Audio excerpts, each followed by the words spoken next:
Sunod po maghahatid ang ulat si Lay Alves na ngayon po ay nasa Laguna. Lay, kamusta na ang paghahanda dyan?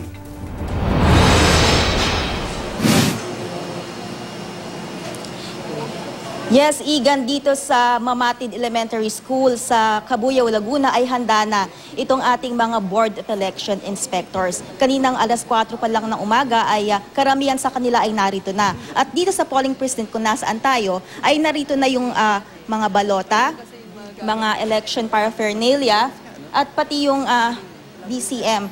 So sir, ipaliwanag lang po natin kung bakit po selyado pa itong balota at saka yung ating DCM.